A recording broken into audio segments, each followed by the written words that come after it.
พันมันสวัสดีวันนี้พบกับยอดสายสตูดิโอเก่าเช่นเคยเนาะวันนี้มาอยู่ที่บ้านโคกสาเมืองปากเกิมหน้าคอนหลวงวิจารณ์เข้ามาไม่อยากมาเหี่ยง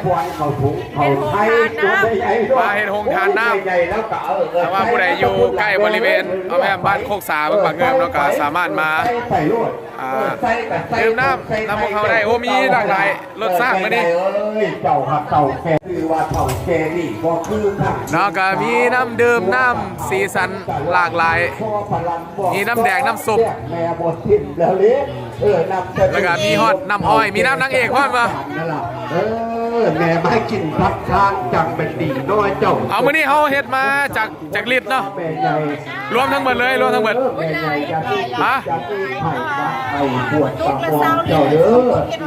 เฮ็ดมาหมดเลยประมาณ40กว่าลิตรแล้วก็ยังมีน้ำดื่มที่เป็นสามเฮ็ดฮวบนะแบบน้ำดื่มหัวเสืออีกเป็นปะโอ้ยน้ำอ้อยอีก10ลิตรเอาแบบว่าผักโมอีก20ลิตร20หน่วยแล้วก็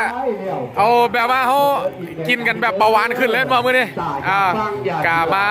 ใช้บริการก็ได้เด้ออยู่ที่บ้านโคกสาเมืองปากเงิมเราผู้ใดเห็นตอนนี้ก็มาตอนนี้ก็ได้หรือว่าอยากโมทนาทานนำก็ได้คือกันเด้อเป็นงานบุญยกยอดโซฟานอที่บ้านโคกสาเมืองปากเงิมเนาะเอากระฝากกันไม่ตืมให้แม่ในพ่อตู้เฮ้ยเจ้าส่งให้เจ้าหมานเด้อสาละเด้อมือดี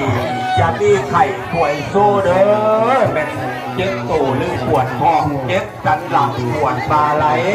เจ็บสันหลังตู้เฮ้ยเจ้าส่งให้เจ้าหมานเด้อสาละเด้อมือดีอย่ามีไข่ป่วยโซเด้อเป็นเจ็บโตหรือปวดท้องเจ็บสันหลังปวดปลาไหลเจ็บสัน